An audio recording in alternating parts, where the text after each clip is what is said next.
Hello, everyone. Welcome to SOAR's third annual National Summit, Together We Dream, Together We Build. Over the past 2 years, we've come together for our first two summits, Together We Rise and Together We Reimagine.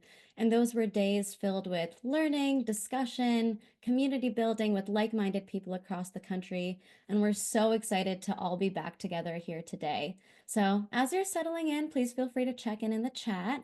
We have a little chat question on the screen. For some of you, you may have been at our previous summits or member meetings. For some of you, this very room might be your first time in a SOAR space. But either way, we are so honored that you're here. We can go to the next slide. Alrighty, so this is our very first session of the day and of the summit, our welcome overview and keynote. So we'll start off with some housekeeping, share our roadmap for the summit, a little bit about SOAR, and then we do have some bad news. Unfortunately, our keynote, Taij Kumarie, has food poisoning. We are so sad, but I think if the past couple weeks, months, years have taught us anything, it's that shit happens, life happens. So we're all sending Sahaj our love and care and hope that she feels better soon. She will be sending us a special recorded keynote for all of us to enjoy later on when she's feeling better. We'll make sure that you all have access to that. Instead, today we're so excited to be sharing with you all a beautiful intimate reading from our Survivor Storytelling Anthology, Sanctuaries, and Yours I Found Mine. And we're going to be introduced by our new keynote speaker, who's really come in and saved the day for us, who we're so excited for, Taij Kumarie Moteelall, an incredible Indo-Caribbean storyteller, speaker, and artist from Jahaji. But first, a little bit about us and about South Asian SOAR. Thank you, Yasmin. So, SOAR stands for Survivors, Organizations, and Allies Rising, which, by the way, if you haven't seen in Huva yet, we have a little trivia game going on, and that is one of the answers to our trivia quiz where you can win prizes, but I'll share more on that in a little bit. But we are a collective of nearly 50 organizations, as well as over 150 individual organizers. And we are all just really united and committed to ending gender-based violence in the South Asian US diaspora and beyond. We can go to the next slide. By now, you've also probably seen the bright orange screens and the orange hearts in our participants list, but I want to take a moment to formally introduce you to the team behind SOAR and behind this summit. So to start off, my name is Himadri. I'm SOAR's Senior Membership Manager. Soon you'll hear from my teammates, Amrita and Sirajam, and Hannah. And later today, you'll see and hear from the rest of our team, Nahian, Yasmin, and Kushali. I'm going to pass it now to Amrita, our amazing, fearless executive director and leader, to lead us through some grounding for why we've gathered here over the next 2 days. Thank you so much, Himadri, for that beautiful introduction. Himadri is also our Fearless Summit leader, and we're so grateful for all of their work. And I'm sure you've all seen it over the past months to get us here today. So I wanted to help us ground a little bit, starting with who's in the room today. We actually have over 250 individuals across 75 plus organizations and 24 states, including many survivors. We always make it a point to include this so you know who you're sharing space with today. And as we go through our grounding, our community guidelines, encourage you to connect with one another and really be mindful of who you're sharing space with today. One of our members earlier this week called the summit a festival, and when I look at the slide, that's definitely what I feel. But now to take us a little bit into what we dedicate all of our work to, and especially today.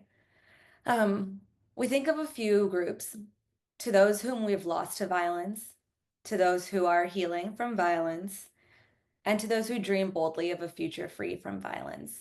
These aren't three distinct groups, but these are all the energies, the lights that we hope to honor and invoke today. And then I also wanted to ground us in kind of what we might be feeling more broadly. In addition to the South Asian American community, the lives we've lost, the violence that we witness, we also recognize that SOAR's movement to end gender-based violence is connected to global movements in the fight against systemic oppression. That includes global struggles for land back, including Palestinian liberation, as well as Indigenous peoples in the United States, as well as the national rollback of rights that we are all seeing and experiencing right this very moment. And that brings me to my next slide, which is a gift from our team member, Yasmin, a reminder to sit in the oof of it all. I saw on the screen, shoulders go down, a breath be released, and that's exactly what we want you to do at this second. So whether it's a deep breath, whether it's taking your arms on each shoulder and giving yourself a little hug, what we actually wanted you all to know is we're so proud of you for showing up today. This is a moment and a time full of despair, and we hear a lot of people asking like, what can I do? What should I do? And the fact that you're here, you're showing up for a day full of sessions, learning, connecting, organizing, healing, that's exactly it. And so we hope you feel really proud of that and that that energizes you. And so we actually wanted to ask you on the next slide to share with us why are you here today? It's an invitation to just think about your intentions. Um, what brought you here? What are you looking for? We'd love to hear from you. And this chat is popping off, but I'm going to try to keep up and at least look at some of the responses coming in.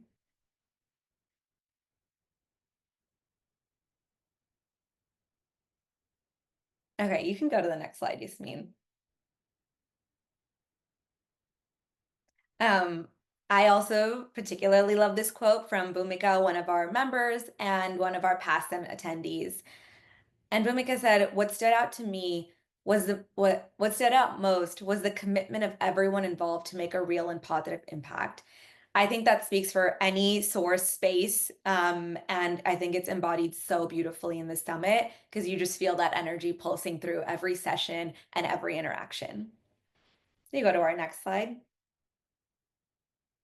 So we already kind of went over the theme for the summit, but what this moment of, I think, stress and panic also, and also a lot of beautiful organizing and community building brings together for us is the idea that together we can dream.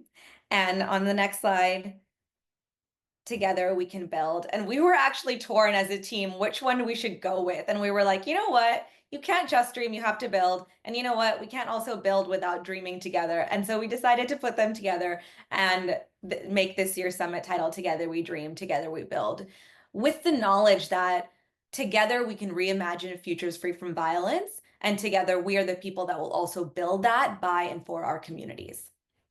Going into our next slide, we wanted to get into a little bit of the tactical. A lot of you are already saying this in much more beautiful ways, but if there's three things we hope you do over the next 2 days, it's connect with each other. We really can't do this work alone. To learn, open your minds and your hearts, get inspired, learn something new, share something, and to vision. It's an invitation to step out of the day-to-day, step out of the news, step out of the crisis mode, and give yourself the gift of dreaming a little bit, imagining a little bit. There's a lot of art throughout the summit, so I have no doubt that you'll be inspired and you'll already be in that visioning space. And finally, before we get into the what we're doing, I wanted to share some gratitude for both our sponsors for this summit, as well as our supporters that have made 3 years of SOAR possible. So to give a quick shout out to our sponsors, we have 3 levels: our visionaries, builders, and dreamers along the theme with the summit. I wanted to share our gratitude for the Mehta Family Fund, our builder sponsors, the Safira Fund and the Razavi Law Group. And then finally, our dreamers, the Saba North America Foundation, who you'll actually hear from tomorrow, the Bravery Advancement Fund, Savvy Collective, and the Patel Vig Family Fund.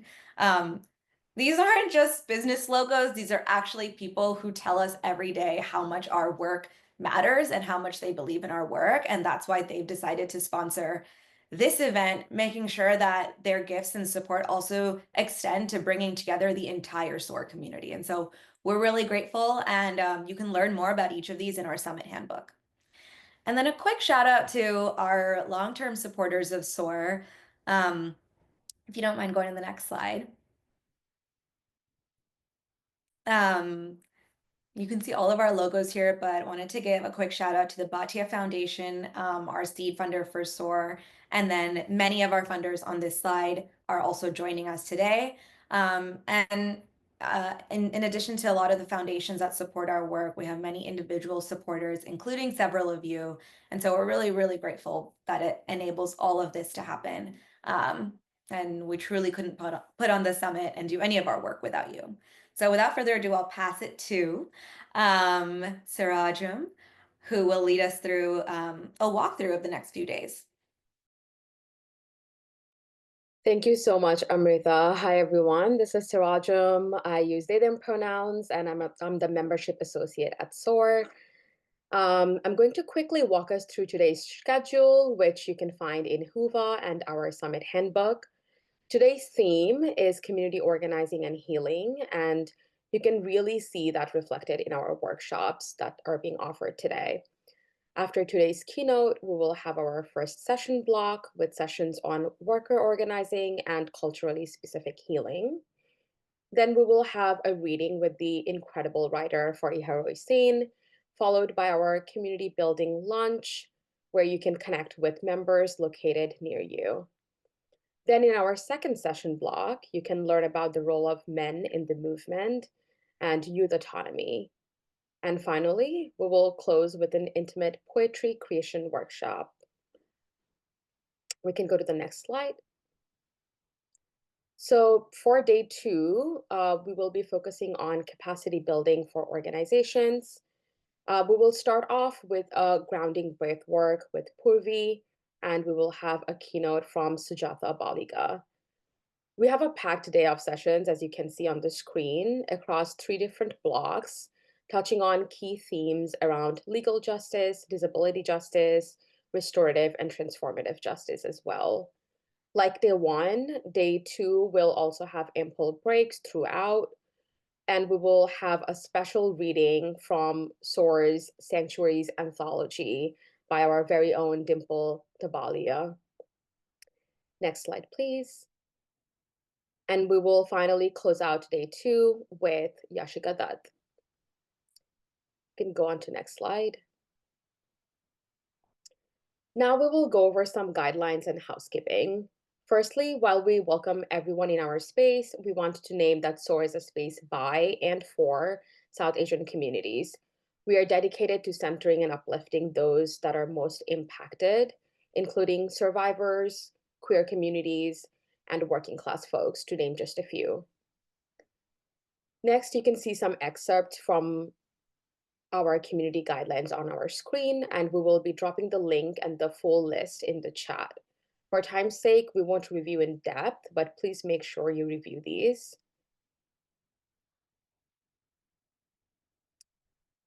And we will be going over the digital safety housekeeping.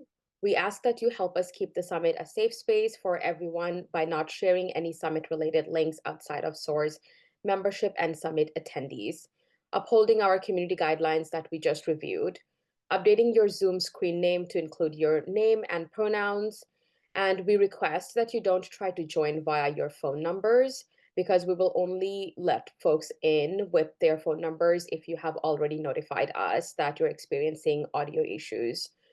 And please disable any AI note-taking bots that may be linked to your accounts.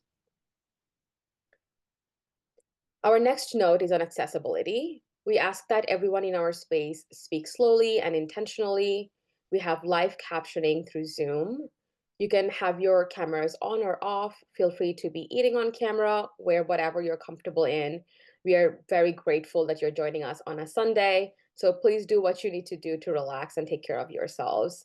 At the same time, we super appreciate if you let us know that you're there and engaging, whether that's by being on camera, sharing in the chat, engaging in discussions there, and using Zoom reactions. All those things really help in a virtual space.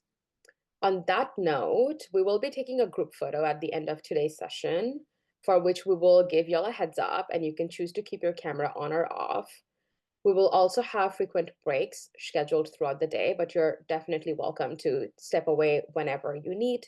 We have some healing and grounding resources in our summit handbook that you can utilize as well as needed. And with that, I will pass it on to Himadri to finish us up.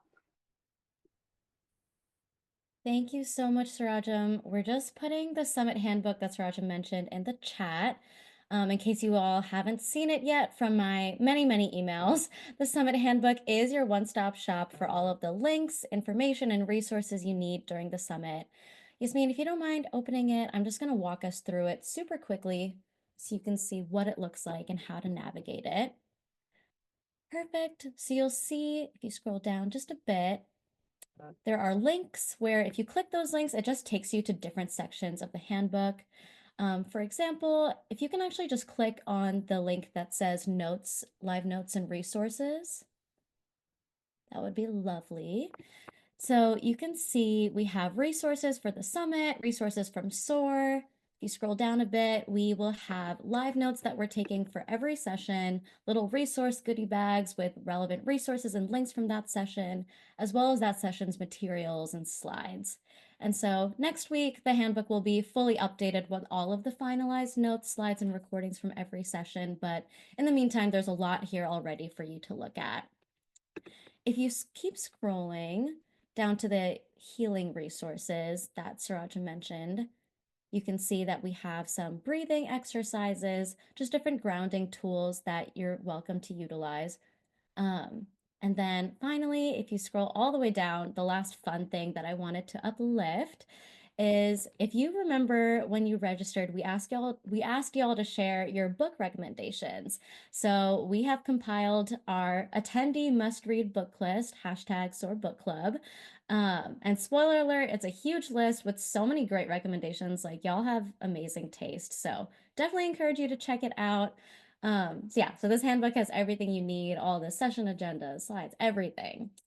And then as for where we're actually seeing the summit today, Yasmin, if you don't mind going to Huva, I'm going to just show y'all how to make sure that you're making the most of your time at the summit. So this is just the Huva homepage, which shares a little bit more about the summit. It shares the summit handbook. You can see, I think, at the top, if you haven't already, you're welcome to switch the time to your local time so that, all the session agendas and stuff are shown in your local time. First, if you go to the left where it says agenda, that's hopefully how all of you already joined today's session, but that's where you can also add sessions to your personal schedule. We are having simultaneous sessions for the first time at this year's summit, so that's how you can make sure that you're going to the session that you'd like. And then, of course, all the speaker information is there, session descriptions. And then if you go, sorry, I'm speeding through this a little bit, but if you go to attendees on the left, that's where you can see who all is here, start reaching out, start saying hi, send messages. Make sure you update your own profile as well if you'd like. You can add a profile picture, your interests. Huva will automatically give you recommendations of who to reach out to, whether it's people in your city, people from your organization, people with similar interests. But now I'll just spend some time on the most fun stuff, which if you go to the community board, that is where we have so many fun things. We have discussion topics, both at the SOAR team and y'all have been adding. We have organizer announcements from us. So you can make sure you're getting all of the updates you need. You can also suggest virtual meetups or even in-person meetups, like if you have a lot of members near you, suggest a post-summit happy hour if you'd like. And then I think the most fun thing that I wanted to uplift is if you go to win a prize on the left, you'll see we have some really fun contests. We're doing book giveaways from our speakers. And so there's a couple different ways you can win a prize. One is this leaderboard contest, which everyone is automatically entered into. Basically, the more stuff you do on Huva, like updating your profile, sending messages, the more points you get. We also have a photo contest, if you could go to that, where encourage you to take pictures of you and your team attending the summit. Take a picture of your cute desk setup and check out other folks' pictures. I see a cat photo. I will definitely make sure to be liking that. And the photos with the most reactions are the ones that'll get a prize. So definitely check those out. Then if you go to icebreakers, this is just where you can introduce yourself, you can learn more about the other attendees. So this is another fun little contest. And then my personal favorite, if you go to the left, is our little trivia game, which I created for you all. So definitely encourage you to play this game. See if I don't think we have anyone yet who's gotten all 5 questions correct. So you definitely have a chance to win this prize. And make sure you pay attention during the rest of our keynote. We'll be dropping some of the answers. And the last way that you can win a prize is by taking our summit feedback survey, which will also be added in here after the summit. So I hope that that got you excited for all of the fun things that you can do through Whova. Yasmin, thank you for bearing with me as I went through that. You can go back to the slides. Perfect. And if you can go to the slide that shows all of the books that we're giving away, you'll see books from our speakers as well as from SOAR. So pretty exciting. And then if you go to the next slide, our last note is that if you need support or if you have any questions during the day, please just let the SOAR team know. You can DM us. Each session will have at least 2 SOAR team members. Like I mentioned, we all have orange hearts in our names and our bright orange backgrounds. We'll get back to you as soon as we can, but if for some reason we're busy and we're not responding quickly enough, you can always reach out to summit@southasiansoar.org. Or if you're specifically having a technical issue with Whova, please reach out to support@whova.com. They're super quick and responsive, and they will make sure that you are all set up and good to go. And we say this every year, but it becomes truer and truer every year. This summit really is by far the biggest event the SOAR team has ever put on. So all we ask for is a little bit of grace throughout the day as we navigate any issues or challenges that may come up. Thank you for bearing with us, and I will pass it back to Amrita to get into more of the fun stuff of why we're here today.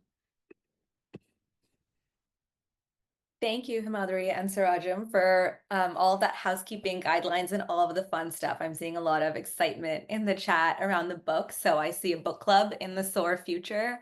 And with that, we usually don't spend time talking about SOAR itself and what we've done as a movement, but as we commemorated 3 years at the end of last year and we're doing our 3rd annual summit, it felt like a good time to take a look back and see both where we've come from before SOAR and what all that we've done together. So that's what we'll do over the next few slides. And as Himadri said, pay attention because there might be some answers to the trivia questions. So first things first, this year is an exciting one. It actually marks 40 years since the founding of Manavi, which is the first South Asian gender-based violence organization. That's a pretty incredible milestone, and it's so important for our team at SOAR as we are building kind of this future-looking movement going forward to look back at our history and learn all that's come before us, understand how SOAR has been able to come together and be built in this short time, and learn from what's happened in the past. So one of the first things we were inspired by was actually Arohan, which was an annual conference put on by Manavi. The final one was 2013, which was 10 years before our first national summit. And so everything we do, we really try to honor the legacy of the movement that's been built up until this point, both learning from what we could do better and all of the lineage that precedes us. With that, I wanted to share a little bit about SOAR's own founding. If you want to go to the next slide. Oh, and a quick notice about the previous one. We've actually been updating our movement history on SOAR's website with every founding year from all of our member organizations. And so you can find the full movement history at the link that Nahi just dropped in the chat. And this is a living historical document. There is likely so much that is missing because our movements have been historically under-documented. And so it's actually a collective effort that we try our best to do, and we invite you to do with us to document, fill in the gaps, collect the archives. It's kind of on us to do that, and we're happy for SOAR to take the lead there. All right, now on to SOAR's origin. We have a lot of new members. I think just in the past few months, we had 36 new individual member applications, which is a lot. And so we actually wanted to take a moment to share how SOAR got started and what our North Star was and is. So as you can see, the movement has been coming together for decades. But when the COVID-19 pandemic hit, there was a moment where organizations came together once again, facing compounding crises, and just general the social political climate of the time, which highlighted all of the systemic injustices, um, spurred kind of a national dialogue. And folks were asking, how can we work collectively to strengthen both our work and our voice towards ending and preventing violence?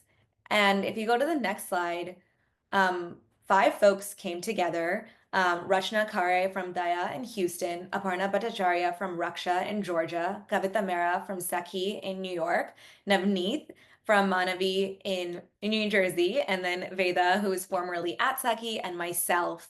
And this is actually SOAR's founding team. And we brought together first ourselves, then another 10 EDs, then another 15 EDs, and we kept growing this group, asking, what is it that you would all want to do together, and what do you envision for a collective South Asian survivor justice movement? And within 6 months, SOAR was born in September 2021 with generous seed funding from the Bhatia Family Foundation, which enabled me to come on board as SOAR's founding executive director and then grow our incredible team that you see today. I wanted to share a little bit more about our purpose and what we really built from those initial visioning conversations. So the hope was to unite a national movement so that no one feels alone in this work and so that we can do our work better if we do it together. Our vision for change was one rooted in collective power to transform culture and systems towards ending and preventing violence. And so it kind of led us to four main areas of work. And actually, I just want to say, like, something that has driven me and driven my team, the team, and all of the founders of SOAR is that ending violence is not something that only rests on organizations. It's an entire collective responsibility that survivors should be centered in, allies should be part of, and advocates and organizations should kind of lead the way and at the grassroots and front lines. And so that kind of leads us to our four pillars of SOAR. Our bread and butter, I would say, and the first thing we started with was capacity building for grassroots and frontline organizations. And Himadri will share a little bit more about membership later. Then power building and organizing with survivors and allies. Again, we firmly believe that ending violence is a collective responsibility and survivors should be centered in that change. And then research and advocacy. We've published so many research reports, fact sheets, and we really just try to educate both ourselves and the broader public about the issue of gender-based violence in the South Asian American diaspora. And then finally, this is something that kind of grows across everything, is I would say storytelling and education. And this isn't on there, but I would actually add art for culture change and healing. It's such a big part of how we do our work. And so I wanted to share a couple of our milestone moments, which hopefully will be more fun than just looking at a bunch of text. So as of today, SOAR is actually an intergenerational South Asian collective of over 500 survivors, advocates, and allies from 45 plus organizations and beyond across 25 plus states. And together, if you want to go to the next slide, here's just a little bit of what we've done in 3 years. And I think we can say we've made a resounding impact so far. So in terms of research and advocacy, some of our milestones are the Together We Rise report, State of the Field report.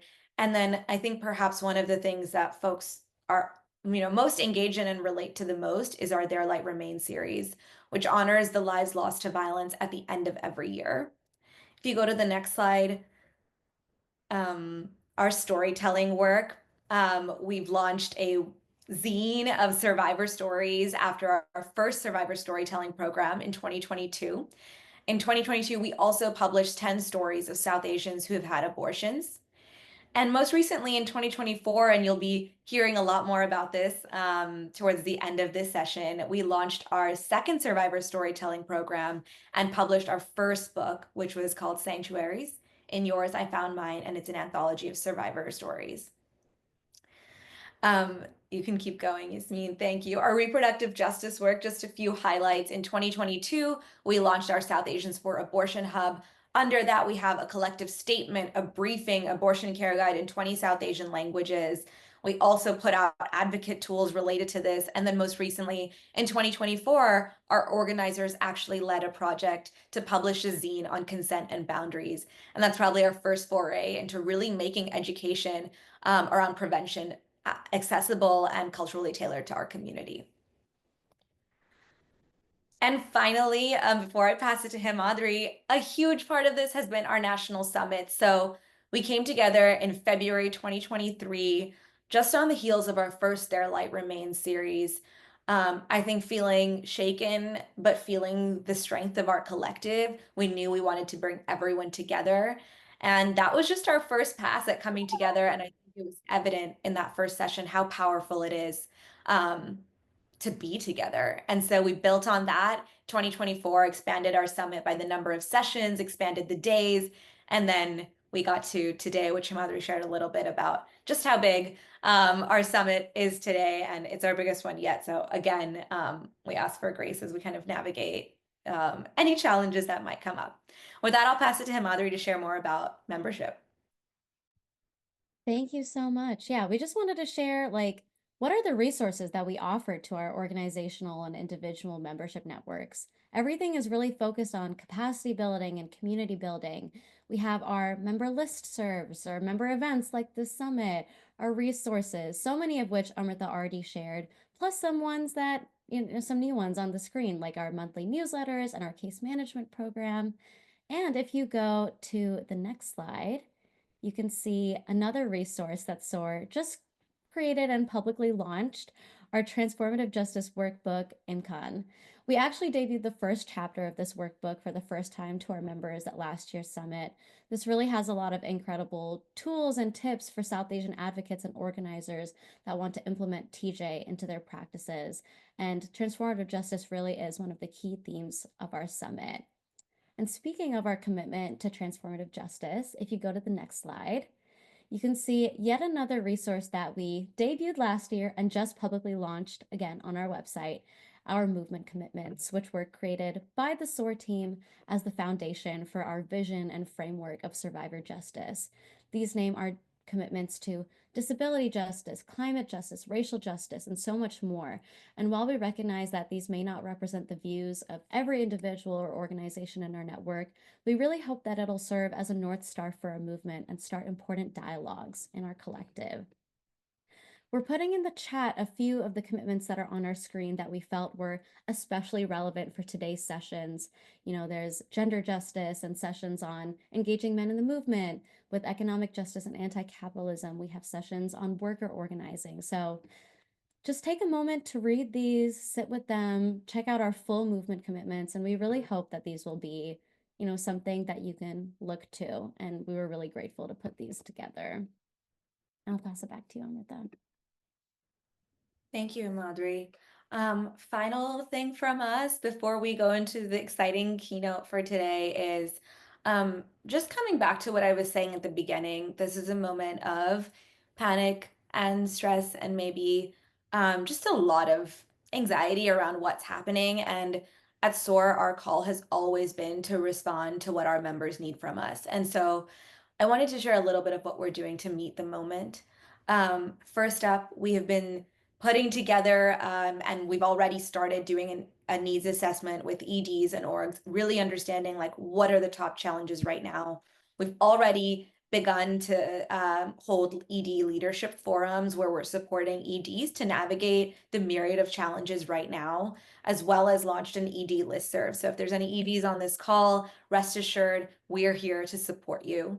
We also have a rapid response information hub. So although we're kind of focusing on EDs in a new way, we're also creating resources for our entire membership. So that's really right now focused on the rapid response information hub, distilling the key updates and information and trying to get that to you as quickly as possible.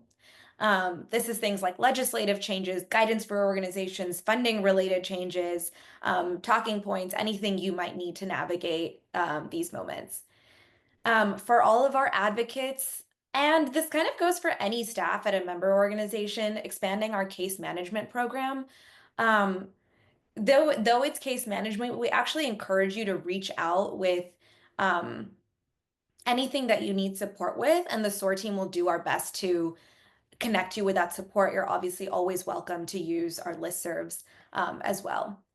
And finally, this is in italics because it's information, it's very early stages, but we are hoping that SOAR can actually uh, launch a fund, the Resiliency to Rise Fund, where we redistribute micro grants directly to our members to support them with their most urgent needs on the ground in a time of uncertainty, of funding, of maybe more crisis. We really want to be there to support you in the most material and tactical way that we can. And so, as I said, this is still early stages, but we thought no better day and way to share it than at our national summit where everyone comes together. And to conclude this section, we wanted to share some gratitude and a testimonial or a quote from one of our members, Varsha, who said, "I think of SOAR as a comforting hug with a wingspan capable of capturing the entirety of the United States. It's energizing to know that there are so many of us collaborating across state lines to imagine better futures for our communities." And sometimes I think on hard days for the SOAR team, this is what drives us. It's hearing from you, knowing that what we're doing is actually impacting you. And so we'd love to hear what's been your favorite SOAR moment or resource so far, or what are you looking forward to? And I think a lot of people have already been dropping at that in the chat. So yeah, it really, I think I can't express enough how much we're grateful for all of your engagement and how much it is what motivates us and what gets us up in the morning to do the work that we do.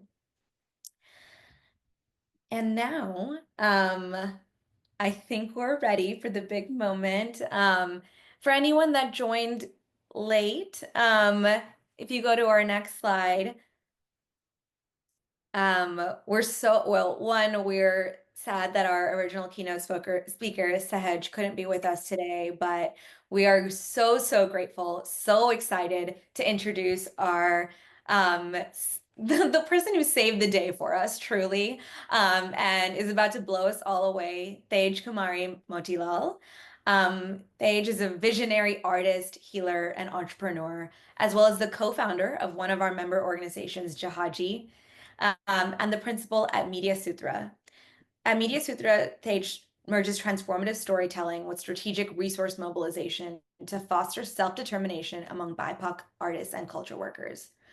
Born in Guyana and raised in the US, she's dedicated her life to leveraging the arts as a powerful tool for social justice and transformation. Taij's creativity, ranging from writing and theater to film and TV, and multi-arts productions, is deeply influenced by her roots and experiences as a woman of color, immigrant, and survivor. Taij is also the sister of a dear supporter and board member of SOAR, Simone, and I had the pleasure of seeing Taij's work at Jahaji Sisters Summit a few years ago and was absolutely blown away. So I'm very grateful and excited to officially introduce and welcome Taij Kumarie Moteelall as our keynote speaker. With that, I'll pass it to you. Thank you so much, Amrita. It is an honor and a joy to be here. I'm not gonna lie, I'm still trying to figure out my flow and how I'm entering into this space. I was really planning to come as a participant and not expecting this. So I'm trusting and flowing and inviting you all to trust and flow with me. I'm gonna kick it off with a poem because I'm an artist and a cultural worker. It's what I do. It's how I'll introduce myself. And this piece is called Warrior Woman, and I call it my gender justice anthem. It's a short piece, a spoken word piece, and then I'll kind of get into it. Warrior woman, raise your fists up high. Liberation is a state of mind. Warrior woman, speak your truth with pride. Save our world once more from suicide. I was birthed by this earth, showered to flourish by blessed rain, nurtured by the nectar of goddess divine. A queen I was with my king kneeling in worship at my feet. Matriarchy made me more than a mother. I held life's meaning in my womb, walked in sync with the sun and moon. Never silenced, I never had to struggle to speak my piece with my sisters. Never silenced, I never had to struggle to speak my piece with my sisters. Never silenced, I never had to struggle to speak my piece with my sisters. Warrior woman, raise your fists up high. Liberation is a state of mind. Warrior woman, speak your truth with pride. Save our world once more from suicide.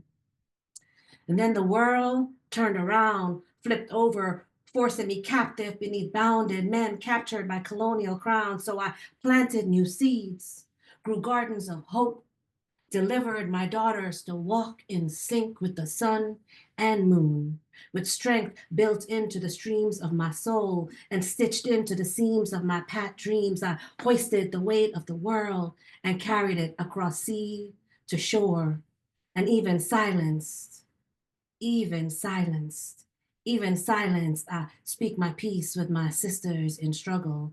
Even silenced, I speak my peace with my sisters in struggle.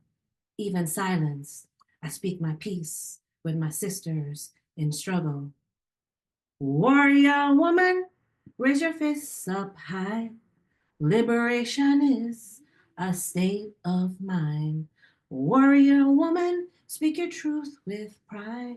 Save our world once more from suicide.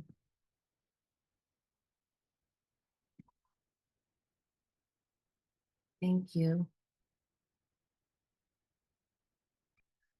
So that piece for me represents more of the divine feminine than actual gender. And I believe gender is a spectrum, and we all have the divine feminine and the divine masculine within us.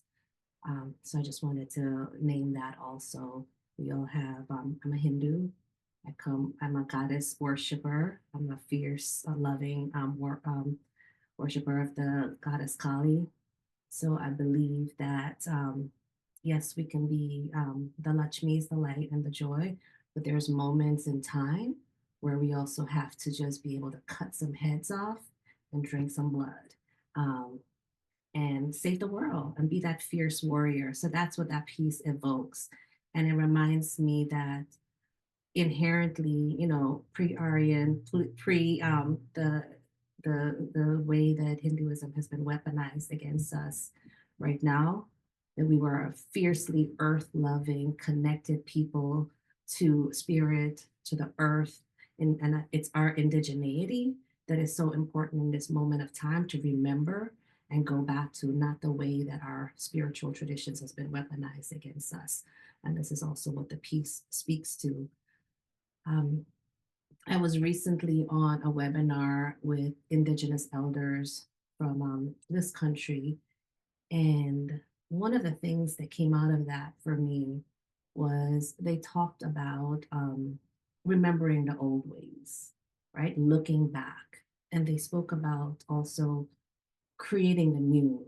And I feel like we are in a moment in time where we have to address the bad and build the new. And we do that by looking back and looking forward. And one of the things that these Indigenous elders also say that I'm still actually sitting with is we should spend 10% of our time on trying to fix the wrong and 90% of our time on building this new world. And I've had a lot of pushback from people saying, but all of these things are happening and we got to fight and we got to resist. Absolutely. But what would it look like? What would it look like if we actually spent more of our time catalyzing our most radical imagination that is also rooted in the blueprints our ancestors gave us, and building the new, building the world? What does it look like to build sanctuary spaces for each other, to reconnect in the most powerful way, to reclaim our voices and our stories, versus always being reactive to what's happening, because that's how the system is set up, right? It's set up to keep us constantly on the grind, going, going, going, being reactive, fighting. And what tends to happen in those times is that as much as we're fighting the bigger powers, we're also fighting ourselves. We're fighting each other because we're going so fast. We haven't slowed down enough to tend to our own wounds and to tend to the relational wounds and the ruptures between us and the earth that should be guiding us. So that's what I took away from that. And I've been sitting with it. And I believe story is such a powerful tool for the reconnection, the remembering, the present of being so fiercely in our power that we can speak our truth unapologetically, and for the future, right? To create the stories of the future. Because once we can see where we're going so clearly and we have a roadmap, we can actualize it. But if we're putting so much of our energy into what's wrong and putting out the fires, we're going to keep creating more fires. How can we use the power of the arts and culture and storytelling to also script the future? I'm a futurist, y'all. I've been inspired by the likes of Octavia Butler. She predicted this moment, right? We have foresight, but we've been conditioned to be reactive, fix, put out fires, and so forth. I'm not saying everyone here is doing that. I know there's a lot of artists in the space, but I'm encouraging us to think through what would it look like to put more of our energy towards creating these spaces, right? Yes, we gotta fight ice and we gotta resist, but what does it look like for our homes to be sanctuaries, right? For us to create places where we keep our people safe and not just fight the wars that are coming against us. Can we remember the times when our communities did that? Because we've always done that, right? We've kept each other safe. Can we not just be in the street protesting on Zoom, but actually build those sanctuary spaces in our hearts and with each other? And what would that look like? It actually means giving up some things. One of the things that we likely have to give up is our comfort, right? This world that we're fighting also gives us lots of privileges and comfort. And in order to get to the new world, there's some things we're going to have to let go of and give up. And are we willing to reckon with that? That's something I've been sitting with. Are we willing to give up some things to actually reclaim our indigeneity? You know, those ways of being that has been stolen from us and have been invalidated, and reclaim the future also. So I'm going off the cuff, y'all. I know I had some talking points and I want to try to hit some of those. The power of storytelling. And I know SOAR has this new anthology that's coming out that I'm super excited to hear more about and to check out. And it's about survivor stories and survivor voices.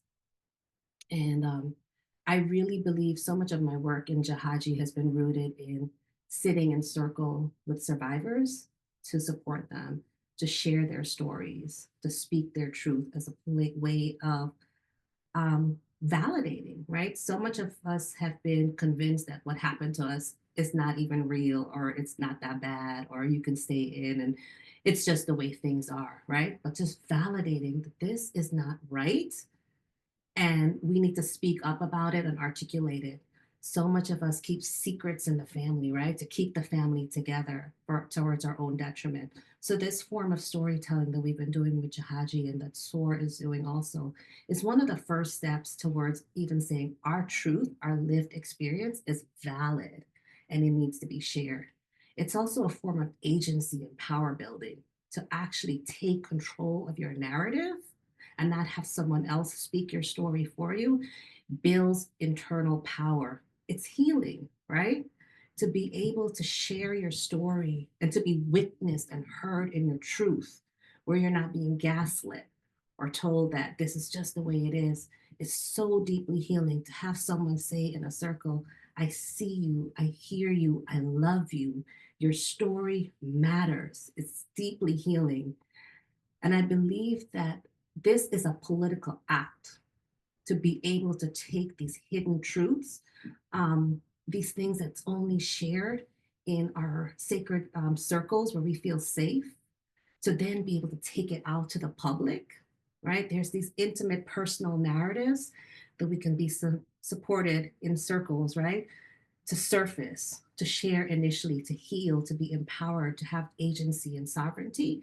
And then when we take it out and publish a book, right? When we take it out and speak it, it actually has the fire and the force to shift the world and shift consciousness in a world that has said it is okay for women and LGBTQ folks, gender non-binary folks to be abused and violated, and we tolerate it within our own families. To put that story out there and say this is not okay is a political act, and it disrupts the narratives. And I feel like what we need right now are radical cultural and creative disruptors to say it is not okay, and to put this into written word, to put this into spoken word is an act of disruption.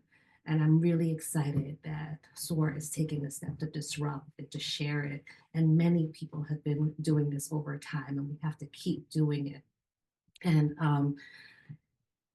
the connections that this will then build, because other people who can see themselves reflected in those stories will also find their own power, their own fire, their own agency to say, wait a minute, this is happening to me and it's not okay.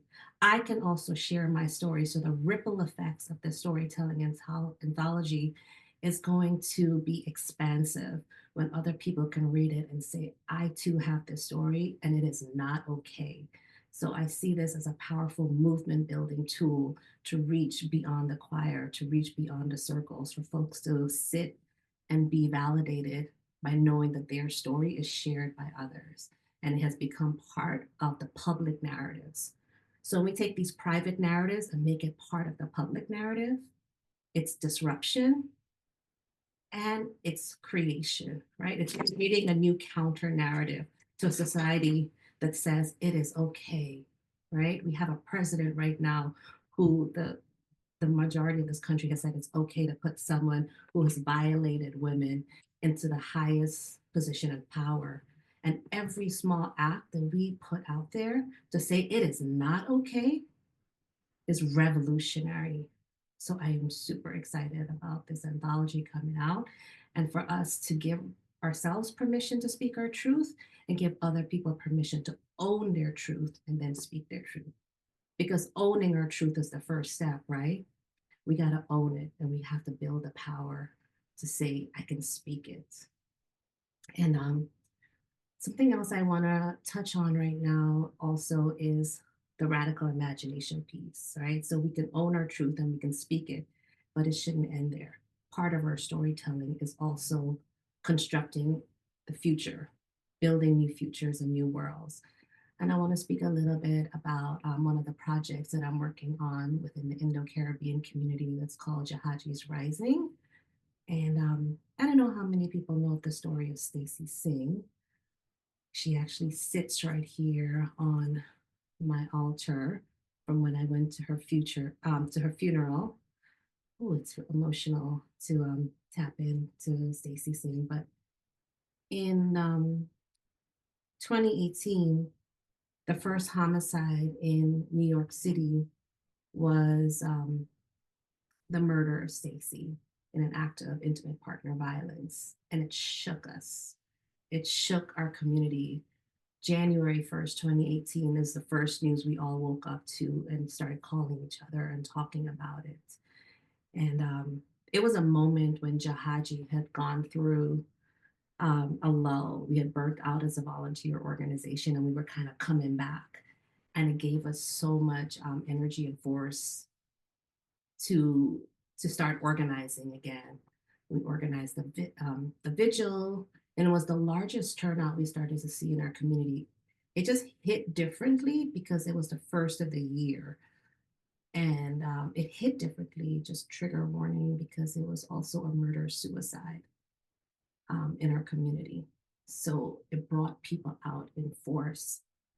And at that time, people still didn't understand what Jahaji was doing. They didn't understand movement building organizing. So I decided to create a theater production called Jahaji's Rising to help demystify that and help to share about generational trauma. And it took us 100 years back. I'm really influenced by indigenous wisdom that we have to heal for 7 generations behind us and heal for 7 generations ahead of us. So it took us on this journey of 7 generations. So we went back to the plantations to understand the roots of gender-based violence within the colonial context, when there was only one woman for every 10 men on the plantations as indentured laborers. It took us back to the bottom houses where women convened and talked and built community back home in Guyana. And it started showing the normalization of gender-based violence and how it was silenced. And then it's a futuristic piece that reimagines what is Stacy lived and broke the curses, right? Centered her healing and joined a movement to end gender-based violence. So in it, she's visited by her ancestors. She decides to break the cycle by leaving and join the gender justice movement. And it takes us 100 years forward to see what's possible. What does the world look like when we do this? And so this piece is being turned into a television series right now, again, as a way to imagine the future.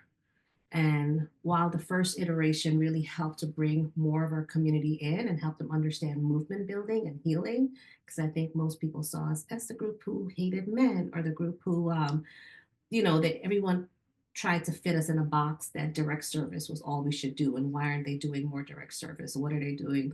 Telling stories and trying to organize and heal. So this kind of demystified that.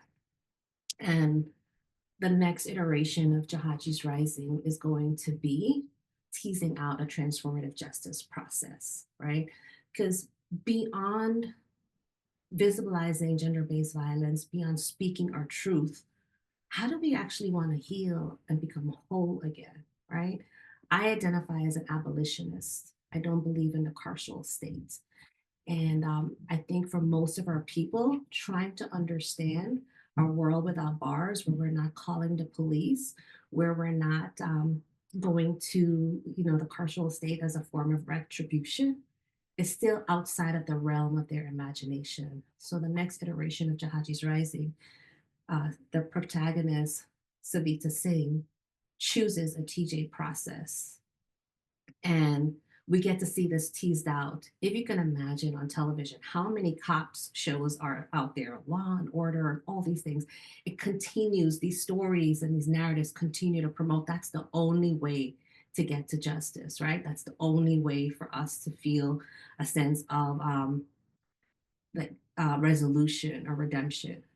And a question we all sit with in our community is, what do we do with the people we love when they cause harm, right? What do we do? Do we throw them away? Or I know there's a session on men later, but many of the abusers we've seen in our families are also people who have been harmed, who've either witnessed it or experienced it. So throwing them away is not going to create, the kind of world that we want. So in this next iteration, we'll actually see a survivor tease out and go through a transformative justice process, choosing redemption and restoration over retribution and punitive ways.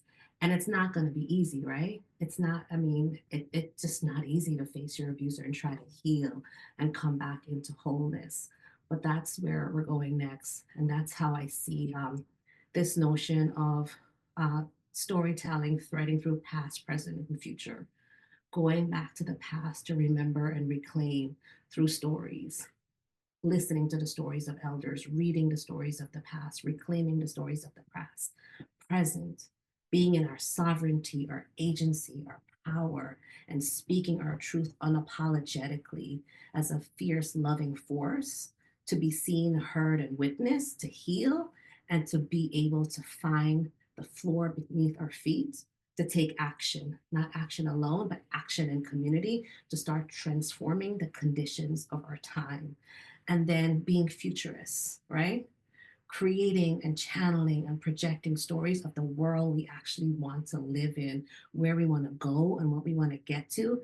So it becomes so irresistible. Like, ode to Tony K. Bambara, who said, as an artist and a cultural worker, my work in the world is to make the revolution irresistible. So how do we use storytelling to make this future irresistible? So many people see the work that we're doing as like, oh, I don't want to get involved. They're just doing this. But if we can paint this picture of this beautiful future and invite people into it, I believe we can build a bigger tent. I believe we can make popular, this notion of justice that's not rooted in retribution. We can make popular healing, right? People are hardwired for stories. There's this quote that I heard when I was working in philanthropy that culture eats strategy for lunch, right? Cultures are ways of being, how we interact with each other, our stories. So no matter what strategy we have and how we're moving, if we're not tending to that cultural level also, we're not going to get to the places we want. So how do we create culture that we want? How do we disrupt the culture that harms us? And storytelling, right? Radical truth telling, imagination, remembering, re-indigenizing are so important to shifting culture. And that's the work that I've been steeped in.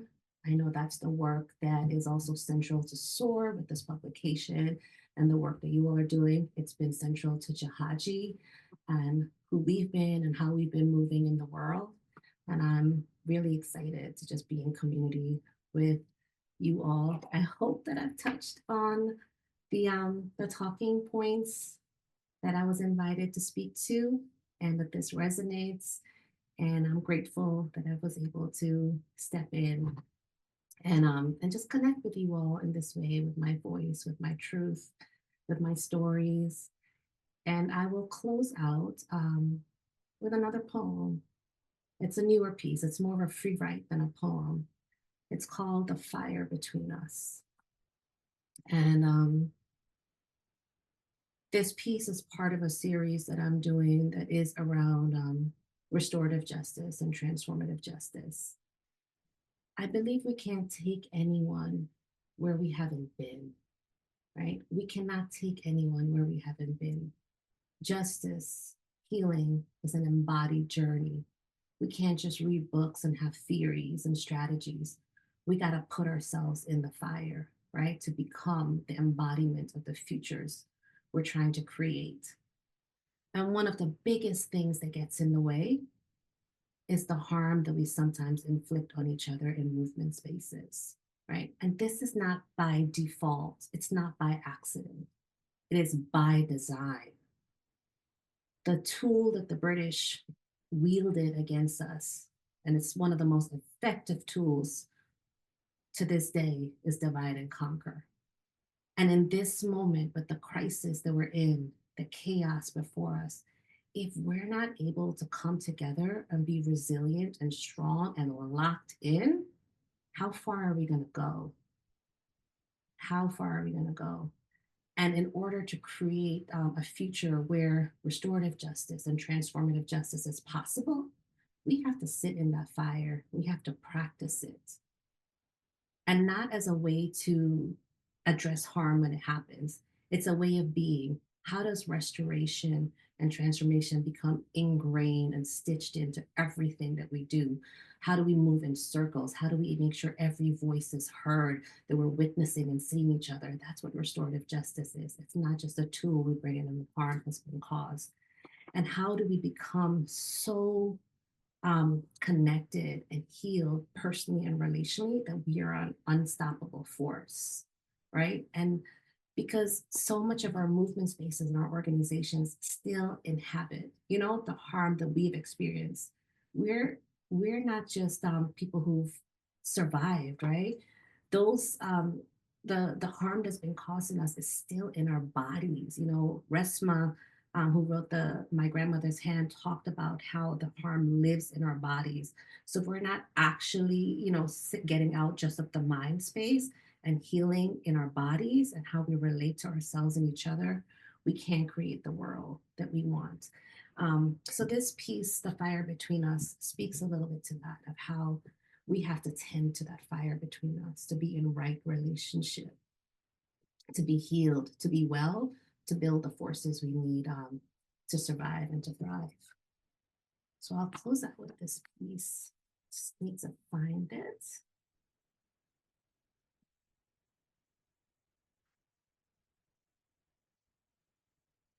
The fire between us. Our world is breaking, but we do not break alone. Not if we remember that love is not an afterthought, not a luxury for softer times, but the spine of every revolution that ever held. They will tell you this is not the time for tenderness, that care is a slow moving thing in a world on fire. But what if the point of marching forward, if we have no hands to hold, if our backs are bent from carrying a loneliness too heavy to bear? I've seen movements fall, not from the weight of the enemy, but from the weight of silence between those who swore to fight together. I have seen how fear turns to sharp edges, how wounds left untended become a second kind of war. And still, we wonder why the house keeps burning when we refuse to face the embers we let smolder inside. There is no justice without right relationship, no freedom built on betrayal, no liberation in love that does not hold firm. When the wind begins to howl, we are not just fighting for land or breath or name. We are fighting to remember that our hands were always meant to build, to gather, to cradle the sacred in each other.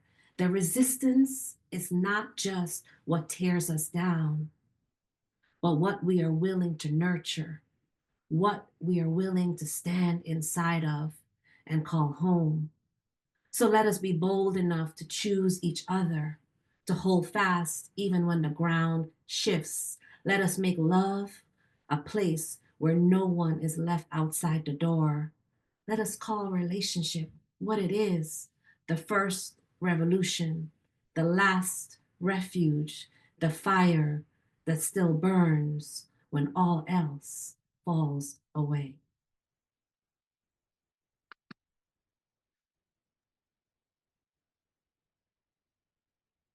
Thank you so much, Tage. That Thank was beautiful. Hard to believe. I don't know if anyone believes that Tage just got the notice this morning that should be speaking with us today, because it feels like we've been meant to hear what she had to say. And I'm so grateful for such a beautiful and grounding keynote. Your poetry transcended any stress I was feeling, brought me directly back into this moment, back into community. Thank you for sharing your power, for giving us a space to honor Stacy's life, and for helping us reimagine with Jahaji's Rising. I cannot wait to see your project come to life and to get to support it in every way possible. Um, a lot of you might know me, some of you may not. I am the storytelling manager here at SOAR. So Tage was speaking my bread and butter. Like Tage mentioned, we launched Sanctuaries in Yours, I Found Mine in October. And it's an anthology of 21 survivor stories, many of whom those survivor storytellers are on the call with us today. I want to highlight that later in today's workshops, we're going to have a reading from Dimple Davalia, which will be a reading directly from Sanctuaries. I invite you to join us to continue to witness survivor storytelling power, as Tage has so beautifully modeled for us this morning. And with that, I'm going to pass it to Himadri to tell us a little bit more about what to expect for the rest of the day. Thank you so much, Tej and Hannah. Again, it feels so special to be starting and ending today with poetry and healing. We're so grateful. So everyone, please just join me in giving another round of virtual applause for such an incredible and resonant talk. And just as a reminder, we put sanctuaries in the chat. We'll have another reading like Hannah mentioned. And make sure that you're taking part in the contest on Huba and filling out our Summit feedback survey, because you can actually win a copy of Sanctuaries or Sahaj's book, But What Will People Say?